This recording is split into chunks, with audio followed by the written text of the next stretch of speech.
Our reflection this morning is from Psalms chapter 100, verses 4 and 5, and 2 Corinthians chapter 8, verses 1 to 9. And allow me to share 3 points based on these readings. First point, gratitude as worship. This is anchored in Psalms 100, verses 4 to 5. Enter his gates with thanksgiving and his courts with praise. Give thanks to him and praise his name. For the Lord is good, and his love endures forever. His faithfulness continues through all generations. This passage invites us to approach God with a heart of thanksgiving. Gratitude is more than a polite response. It is an act of worship. It acknowledges that everything we have comes from his goodness.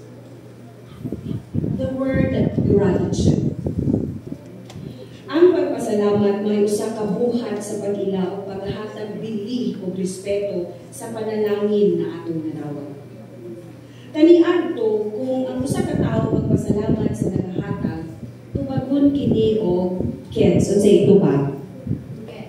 Unsay tubag? Kung ingon nga thank you, welcome, or walay sapayan. Ang sapayan yung pulong gikan sa tinubdan nga pulong sapay. Diin ang kahulugan ni ini nag-awas, nagdagayday o walay sukod. Ang magpasalamat hukad gikan sa walay sukod na kadagaya. Adunay nagkadayang kahulugan ang pulong gratitude. According to Google, the word gratitude means the quality of being thankful, readiness to show appreciation for and return kindness. According to Merriam-Webster, gratitude is different from indebtedness. It is an appreciation, a warm feeling you get when someone helps you or supports you. In the Bible, the meaning of gratitude is recognizing that we have not done everything for ourselves, but that we depend on others, especially God, and need to appreciate them for what they do for us. Psalms 100 verses 4 to 5 teaches us to acknowledge that God deserves our thankfulness and praise instead of complaining and indulging in self-pity. We should count our blessings and praise the Lord for who He is and for His numerous gifts and blessings. We give thanks to God because of His goodness. To be grateful reminds us that we belong to God and that we have been blessed spiritually and materially. Thankfulness, my dear brothers and sisters, is our expression of love for our Creator. It is said that the humble person is a thankful person, and that the thankful person will be a humble person. Therefore, that person knows that everything comes from God. Second point is from 2 Corinthians 8, verses 1 to 9.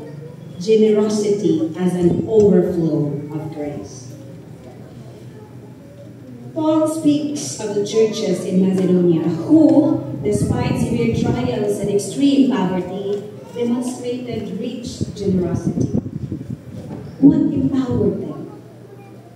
It is the grace of God. Grace fuels generosity.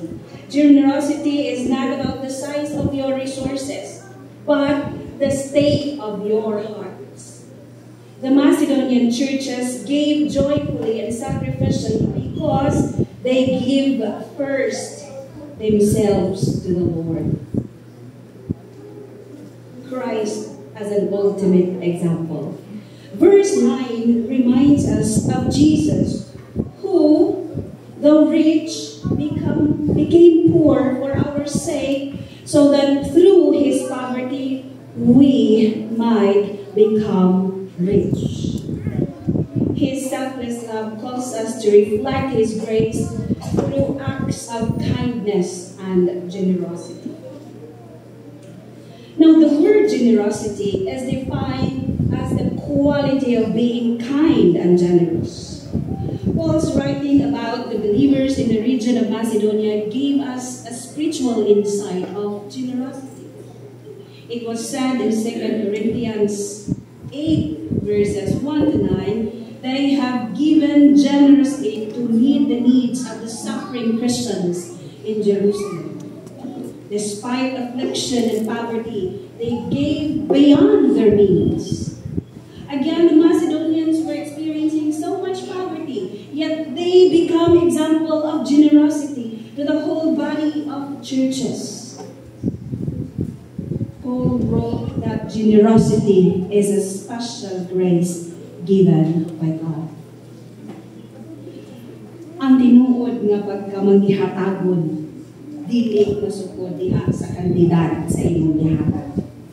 Apan sa kasing-kasing motibo nga nagpaluyo niini. Masukod kini diha sa imong kasing-kasing nga anda magpakabana o magpaambit bisan pa man sa kakulangon o kalisod nga imong giatubang. Ang paghatag sa bisan unsa mga nga makaya dili lamang usa ka buhat, kundi usa ka buhing pagpahayag sa imong gugma alang sa uban o imong hugot nga pagsalig sa Dios nga mag-provide sa tanan nimo panginahanglan. Ang maong prinsipyo gipakita sa makapatandog nga istorya ni Jesus mahitungod sa usa ka kabus nga balo nga makita sa Lucas 21:1-4. Si Jesus samtang nagtudlo nakakita sa daghan ng mga dato na naghulog sa ilang halad ngadto sa templo. Apan iyang nakita, iyang napansin ang usa ka kabus nga balo nga mihatag sa duha ka gamay nga sinsilyo lamang. Sa pananaw sa uban, ang iyang mihatag daw walay bili. Diba? 2 cents. Apan sa pananaw ni Jesus, ang iyang paghatag mao ang 10 pilikon. O siya nagingon sa pagkatinuod na kaingon ako kanina. Kining kabus nga balo naghatag og labaw pa kay sa tanan, kay sila nakahatag gikan sa ilang kabuhong. Apan siya gikan sa iyang kakabus naghatag sa tanan niyang pagkinabuhi. Ang kabus nga balo nagpakita kanato sa duha ka importanteng butang mahitungod sa pagkamangihatagon. Pagkamangihatagon bisan pa sa kalisod. Wala kang lisod na buhaton, no? It's easier said than done. Bisan pa man sa iyang kakabus, ang balo andam magihatag ang tanang anaa kaniya. Wala siya magduha-duha o halad bisan o wala siya ikabilin alang sa iyang kaugalingon. Kini nagpakita ang tinuod na paghatag, dili nakabase sa sobra. Apan sa kahibalo nga bisan unsay imong gihatag, kini adunay pili sa mata sa Dios. Ikaduha is ang pagsalig sa atong Ginoong Dios. Ang iyang buhat nagpakita og tinuod nga pagsalig sa Dios. Nahibalan niya nga bisan ug ang iyang gihalad ang tanan niya pinagpanag-iyahan. Ang Dios dili mapakyas sa pag-atiman kaniya. Kini usa ka pagtuo nga nagalapas sa kahadlok o kakulangon. Ingani ba ta? Sama sa kabus nga balo, ipahinumduman kita nga ang pagkamangihatagon dili lamang usa ka pagpaambit sa material nga butang. Kini usa ka pagpaambit sa gugma, kalipay o paglaom. Sa matag higayon nga kita magahatag gikan sa atong kasing-kasing, kita nagapamatuod nga ang gugma o kaluoy sa Dios mao ang magapadayon sa pagbuntog sa kalisod o pagkulang sa kinabuhi. Ang pangutana alang kanato karon mao. Unsa ba ang atong kasing-kasing sa pagpaambit sa uban. Andam ba kitang maghatag bisan pa kung kini nagpasabot na wala na'y mabiling ka nato? Hinaot pa ng istorya sa kabus nga balo, magahagit ka nato nga mamahimong mapainubsanon, masaligon o manggihatagon, uban ang pagsalig sa Diyos, maawang atong tinugdan sa tanan. Allow me to share a short story about the price of kindness. So, children, paminaw. Maria walked through the bustling street market one sunny afternoon, her bag over her shoulder as she surveyed the big vendors lining the sidewalks. She was searching for vegetables to cook dinner for her family, and her eyes settled on a small stall run by an elderly woman. The vendor, her face lined with years of hard work, greeted Maria with a warm smile. Maayong hapon, iha. Fresh kayo niya akong mga utanon, bago, ikat sa bukid, the old lady said, gesturing to her produce neatly displayed on a small map. Maria nodded, kneeling to inspect the tomatoes and eggplants. Pila maninay, she asked, pointing to the tomatoes. 50 ang kilo, iha, the vendor replied. 50? Mahal na nanay. Pwede 40 na lamang, Maria said, raising an eyebrow. Kinsay na karelate, ane. The old woman hesitated, her hands trembling slightly as she rearranged the produce. Iha, 50 yun ni kay magpura yun itaw ay akong kita. Pero para nimo, sige na nga, 40 na lamang. Maria smiled, handing over the money. Salamat, Nay, she said before walking away with her vegetables. A few blocks down, Maria came upon a cozy, air-conditioned restaurant. That's at the church, air-conditioned. The delicious aroma of roasted chicken and freshly baked bread wafted through the air. Ugdalit, igutom siya. Sa siya planong pa. She decided to step inside for a meal before heading home. The waiter greeted her warmly and seated her near the window. Maria, isang wagi gutom, kinsay apoy makamalin ani, ordered a full meal, chicken, rice, soup, and a refreshing glass of iced tea. She savored every bite, so sabi as chicken, enjoying the ambience of the restaurant. When the bill arrived, Maria didn't blink at the price. She casually slipped a 1,000 peso bill, isa'y makaliit aning na ay daghang 1,000 peso bill sa wallet, ako di ko kapalit, and told the waiter, keep the change. The waiter's eyes widened in surprise. Bawi, natin siya man. Salamat ka, Jumal. Maria smiled, feeling satisfied. But as he left the restaurant and walked back through the street market, she passed the elderly vendor's stall again. The old woman was still sitting there, patiently waiting for her next customer. Her face was tired, yet she still greeted each passerby with the same kind smile. Sus, natag ang heart ni Maria. She thought about the discount she asked earlier, 10 pesos. That probably meant so much more to the vendor than it did to her. And of course, she thought about the 1,000 peso bill na iyang gibilin sa restaurant. So, Maria stopped in her tracks, turned around, and approached the old vendor once more. She pulled out a crisp bill from her wallet, not 1,000, but a bill, and handed it to the surprised woman. Nay, para ni sa imo. Salamat sa imong mga utanong ha, she said softly. The old woman's eyes welled up with tears. Iha, daghan yun kayo salamat. God bless you.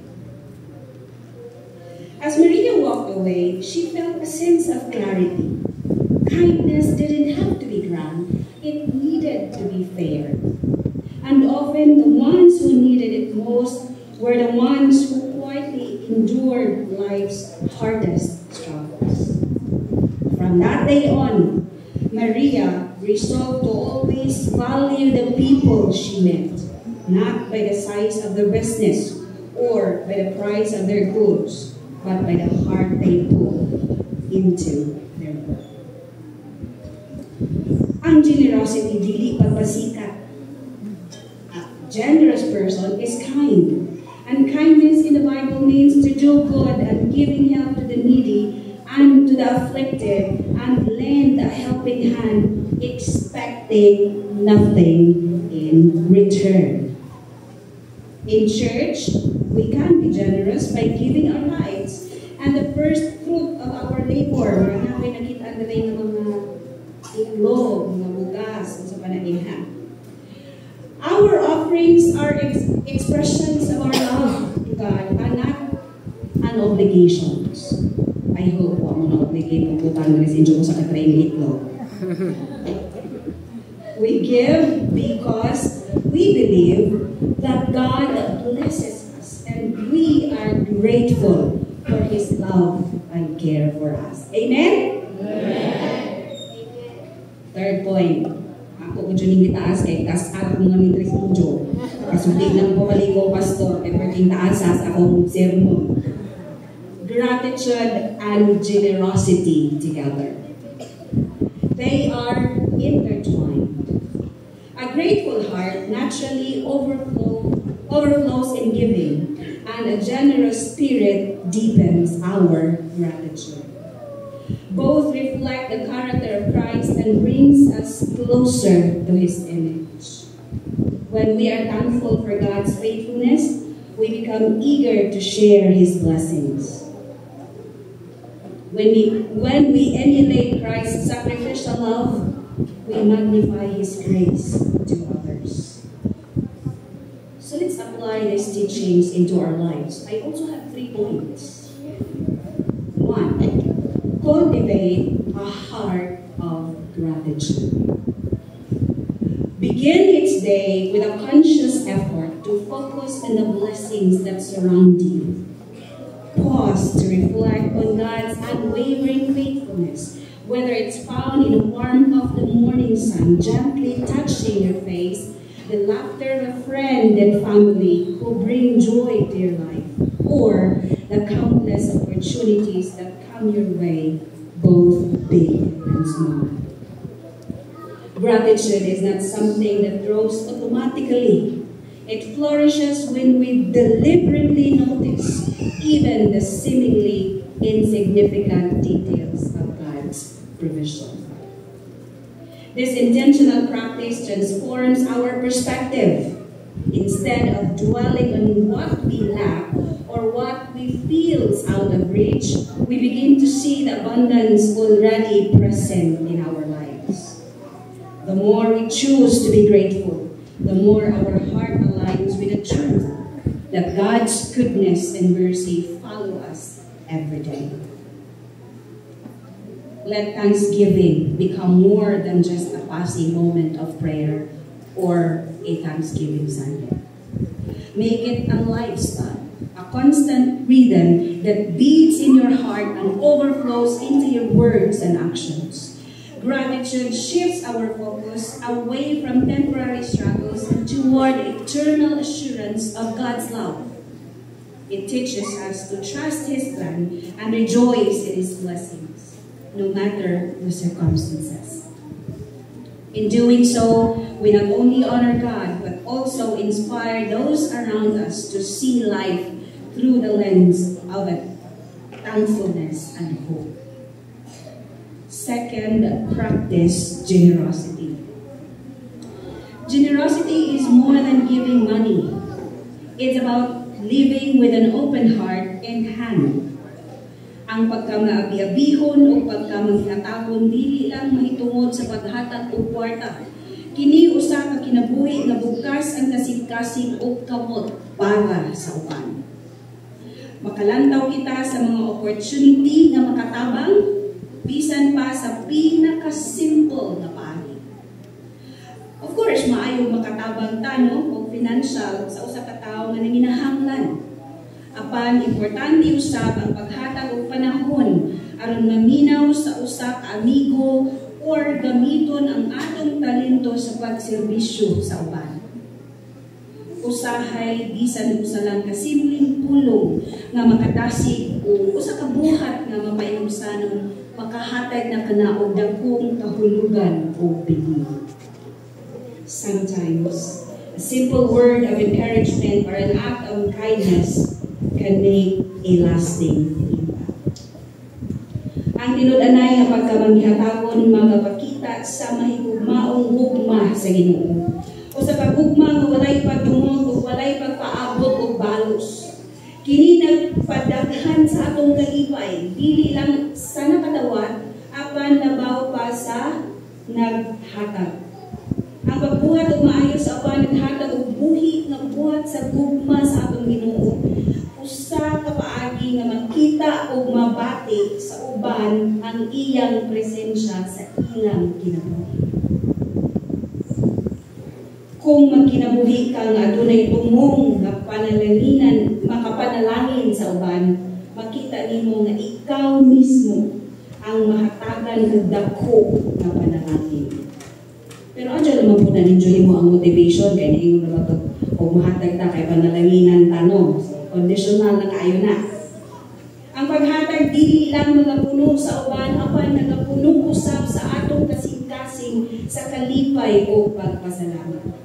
Sa matag paghatag, nagapadayon kita sa pagpakatag, pag-spread sa gugma sa Diyos, sa konkreto o makita nga paagi o mahimo kitang suga sa iyang kaayo dinhi sa kalibutan. Third, fix your eyes on Jesus. Jesus is the ultimate example of gratitude and generosity. Iyang gihatag ang iyang kinabuhi alang kanato dili tungod sa obligasyon apan tungod sa walay kutob nga gugma o grasya. Ang iyang sakripisyo nagpahayag sa tinuod nga kahulugan sa gugma nga walay kinutuban o sa kagugma nga nagabag-o sa atong kasing-kasing o kinabuhi. Kung atong itutok ang atong mga mata sa iyang pag-antos o sa grasya na atong nadawat, atong maila ang dakong kahulugan sa pagpasalamat o pagkamanghihat. Ang kinabuhi o pagtulunan ni Jesus maghahatag kanato og giya o inspirasyon sa matag adlaw nato. Sa atong pagtuo o pagsalig kaniya atong hibalaan nga ang pagpasalamat o pagkamanghihatabon dili lang mga desisyon nga buhaton apan natural nga resulta sa kasing-kasing nga gibagko pinaagi sa gugma ni Jesus. Sa imong tinuod nga pag-surrender sa iyang kabubuton, mahimo kang refleksyon sa iyang grasya nga magapakita sa kalibutan nga ang pagtuo dili lang diri sunod sa atong kasing-kasing apan usa ka buhat nga makita o mabati sa uban.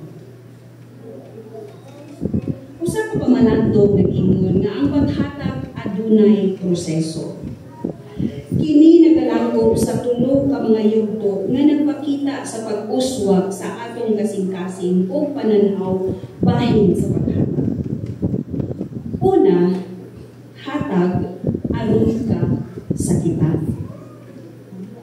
Sa sinugdan ang paghatag mahimong lisod og sakit alang sa usa ka tawo, ilabi na kung kini naglakip sa atong kinitaan, ubutang nga atong giisip na importante alang sa atong panginahanglan. pananglitan sa dihang muhatag kita sa atong tithe sa simbahan. Mahuna-hunaan ambot kung makabilik mo ani, mahuna-hunaan nato nga ang kantidad nga atong gihatag pwede na unta na magamit alang sa igasto sa atong balay, pagkaon uban pang importanteng butang or ibayad og parcel. Ang paghatag niini nga yugto usa ka sakripisyo. Kung usahay mahimong magdala og kasakit tungod kay kinahanglan nato nga buhian ang mga butang nga giisip nato ato.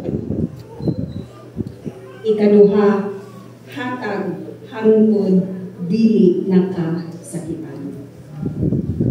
Sa paglabay sa panahon ng kasakit sa paghatag, hinay-hinay mawala tungod kay naanad naman ta. Ninamp na ta. Ang paghatag mahimo ng usa ka natural nga buhat o usa na kakalipay. Nagsugod kita sa pagtanaw nga ang paghatag dili lamang usa ka obligasyon apan usa ka opportunity sa pagpaambit sa atong mga panalangin. Ang kasing-kasing nagkabuutan o napuno sa gugma o sa matang higayon nga mohatag kita dili na kinibuhat alang kanato kundi kini naghatag na og kahimuot o kadipay sa atong mga kasing-kasing. Ikatulo, hatag hangtod wala na kay ikahatag. Kini mao ang pinakataas na porma sa paghatag. Diin buok ipasabot nga ikaw andam nga ihatag ang tanan ngadto sa Ginoo. Sa niini nga yugto ang paghatag nagrepresenta sa tibuok pagsalig o pag-surrender sa Ginoo. Wala na kay pagkapot sa bisan unsa ug imong gihatag ang tanan nga anaa kanimo. Dili lamang ang material nga mga butang apan lakip ang imong kasing-kasing huna-huna o kaugalingon. Kini nga matang sa paghatag mao ang pinakataas nga ekspresyon sa atong pagtuo o pagtugyan ngadto sa kabubuton sa Dios. Ang tulo kayugto sa paghatag nagtudlo kanato na ang paghatag dili lamang bahin sa kwarta o butang apan bahin kini sa kasing-kasing o espirituhanong pag-uswag. Sa matag yugto atong masabdan nga ang paghatag dili magdala og kakulangan kundi magahatag kini og kapunuan sa atong mga kinabuhi. Sa katapusan, brothers and sisters in Christ, ang pagpasalamat ug ang pagkamang gihatagon maoy pagpadayag sa atong pagtuo, paghigugma ug pagsimba sa atong Dios nga maoy tinubdan sa tanan nga panalangin nga atong nadawat. In a world often marked by uncertainties, having a heart filled with gratitude and generous grace transforms the way we see and experience life. Gratitude teaches us to celebrate every blessing, no matter how small, while grace allows us to give and receive love with open hearts. Together, they create a foundation for deeper connections, resilience in challenges, and joy in everyday moments. Let us carry these virtues in all that we do, becoming a source of light and inspiration to those around us, and living a life that reflects kindness, humility, and abundance. Let us enter His gates with thanksgiving and His courts with praise, not just with words, but through lives marked by gratitude and generosity.